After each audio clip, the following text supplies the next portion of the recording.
Hello, I'm Seema from Allo Basics. I welcome you all for the next video on wave optics. In today's video, we'll discuss reflection of light at plane surface on the basis of Huygens wave theory. Now you'll say, what is new in this? Reflection of light we are studying from our school level, but we have to discuss this reflection from the Huygens point of view.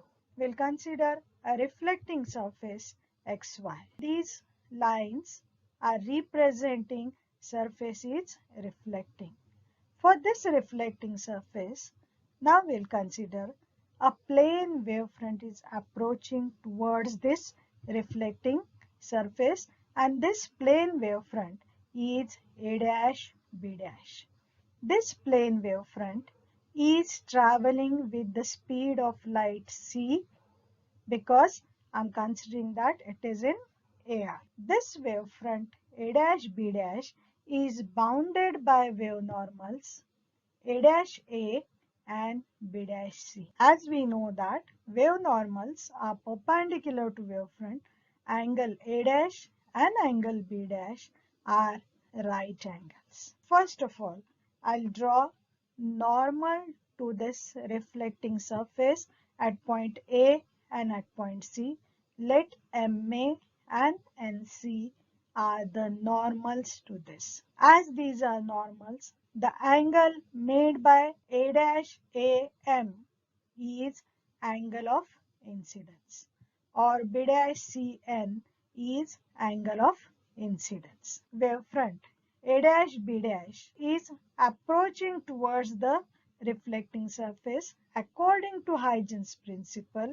As this wavefront is plane wavefront, after some time again it will be plane wavefront, and that wavefront will become AB. Again here this angle is right angle because BC is normal to the wavefront AB. Wavefront AB is touching the surface at point A, whereas point B is in air. Let us consider that this wavefront AB is touching surface XY at point A at certain time t is equal to 0. This point B will require certain time t, suppose, to reach at this point C. For this wavefront AB, if I want to find out new location of the further wavefront, I have to apply here Huygens principle. Consider each and every point on this wavefront as secondary source, which will give me secondary wavelets, and I have to draw tangent to that secondary wavelets. That will give me new wavefront. Point A, because point A is a secondary source. From this point A, I have to draw hemisphere or semicircle. This hemisphere will be of radius BC. Now why I'm saying of radius BC? How much is the distance BC? Because I know that when point B touches to the reflecting surface at point C, it will require certain time t, and the distance traveled from B to C will be C into t. As that distance traveled is C into t, I have to draw a hemisphere from point A of radius CT. Why CT? Because this distance is CT. Then I can draw that hemisphere. I'm taking here a curve of that only. I'm not drawing entire one. I have a hemisphere, or I have a curve with radius CT and center A. I have considered point A as a secondary source at time t is equal to 0, and I'll consider C as a secondary source at certain time t, and in between these points, for the different points along the incident wavefront AB touches the reflecting surface successive, and secondary wavelets will start propagating in the form of hemisphere. As I have drawn hemisphere for this, I'll draw hemisphere from the another point.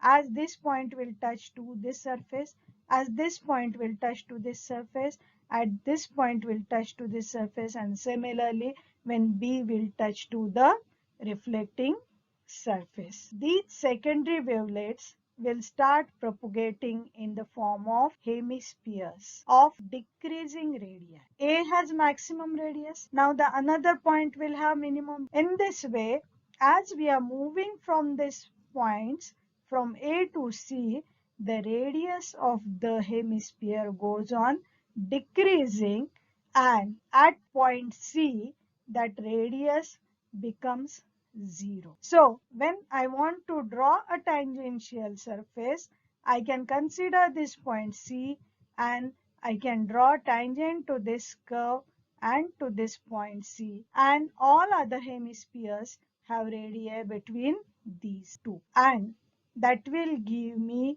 new wavefront according to Huygens construction. This new wavefront can be drawn here, which is CD, and this new wavefront is reflected wavefront. See, as this is a plane wavefront, reflected wavefront is also plane wavefront, which we have drawn on the basis of Huygens principle. This wavefront will proceed further in the form of plane wavefront only, and at some later instant again it will become C dash D dash, and it will propagate further. In this diagram, we have certain angles that we'll discuss first, and then we'll proceed further for the further discussion of reflection of light. Earlier I told you this angle is angle of incidence. The angle between the normal and the reflected ray is known as angle of refraction. As I have taken A dash A, B dash C as a wave normal for wavefront AB or A dash B dash, similarly I say that AD or A dash A D dash and C dash are wave normals for CD and C dash D dash. This angle ADC is 90 degree, and angle NCC dash is angle of reflection. As this angle is I, which angle I'm talking? A dash AM is I, angle BAC is also I. How it is, that we'll discuss. Similarly, here this angle is also R, which is this angle DCA angle is R. Now we have to use this diagram, and we have to derive law of reflection. These are the terms associated with it. Actually, I told you all these things, so there is no need to go in revising it again. Directly we'll go for its derivation. We'll consider two triangles, triangle ABC and triangle CDA. In these two triangles, I know that this angle B and this angle D are 90 degrees. I know that this BC is equal to AD. Why? Because the distance traveled from B to C is CT, and here we have drawn a hemisphere of radius CT. So BC is equal to AD is equal to CT. In this diagram, AC is common.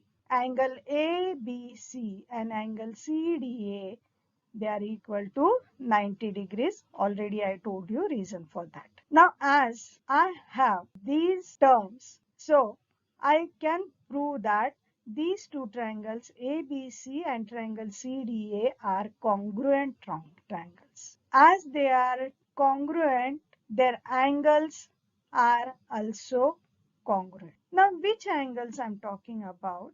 When I say that triangle is ABC and CDA, I want BAC angle and DCA angle. See, BAC angle, DCA angle. These two angles are congruent. Angle BAC is equal to angle DCA. But angle A dash AM which angle I'm talking? A dash AM is I. BAC is also I. How it is I? This angle MAC is a right angle. So this angle is 90 degrees. Correct? Even this total angle A dash AB is 90 degrees because wave normal and wave front. And this is a normal to surface, and so this angle is 90 degree. Even this angle is 90 degree. If now I consider as this total angle is 90 degree, so MAB is 90 minus I. Similarly, when I talk about MAC, this angle I is 90 minus MAB. Now what is 90 minus MAB? Is nothing but I. So this angle is I, and due to that I can write, but A dash AM is equal to angle BAC is equal to I. Similarly, I can say that this angle is R. Reason is same. This is again right angle and this is again right angle. As these are right angles, we can prove that if this angle is R, this angle is also R. This is right angle, so this angle is 90 minus R, and again we have this is a normal, so this angle is again 90 minus this angle, so again it will be R. We say that angle NCC dash is equal to angle DCA is equal to R, and on that basis we can say that I is equal to R, or angle of incidence is equal to angle of reflection. That is the first law of reflection. We are familiar with laws of reflection. Here just we want to prove those laws of reflection with the help of Huygens principle. First law we have proved, that is I is equal to R, or angle of incidence is equal to angle of reflection. As we have proved first law, we have to move for the second law. According to second law, incident ray, reflected ray and normal are in same plane. Diagram is in front of us. And from this diagram we can see that incident ray, which is incident ray, these are incident rays. These are reflected rays and these two are normal. All they are lying in this plane of the screen. So we can say that the second law is also proved, that the incident ray, reflected ray and normal are in the same plane. Now we have to move for third law. What says third law? According to third law, incident ray and reflected ray are in opposite side of the normal. MA is normal, A dash A is incident ray and AD is reflected ray. Very easily you can see that incident ray and reflected ray are on opposite side of the normal. So all the three laws of the reflection can be proved on the basis of Huygens principle. And in this way, Huygens has proved reflection phenomena. Few more things we have to discuss. That is, as we have considered reflection from the plane mirror, the size of image is same as that of size of object. ऐसा तो कभी नहीं होता है कि हम mirror के सामने, प्लेन मिरर के सामने खड़े हो गए और हम मोटे दिख रहे, हम पतले दिख रहे, नहीं, साइज वही है, साइज चेंज नहीं होती है. अब ये साइज वही है, ये भी हमें यहाँ से दिखाई देता है. There is no difference in its size. The size of image is same as that of the size of object. In mirror, we know that there is a lateral inversion observed. How I'm getting that lateral inversion, that even we can see here. For this wavefront AB, point A is at the lower side and B is at the top side. And point A has become point D, whereas point B has become point C. So now D is on the upper side, whereas C is on the lower side. So this AB has become inverted here, and due to that we talk about the lateral inversion of the image in case of reflection. So whatever things we observe in reflection, all those things can be discussed on the basis of Huygens principle or on the basis of Huygens consideration for the light as a wave. Here is a list of questions asked on today's topic, and all these questions which I have given is the same question, only language is different. This sort of question is asked for either 3 marks or for 4 marks, or only diagram might be asked for 2 marks.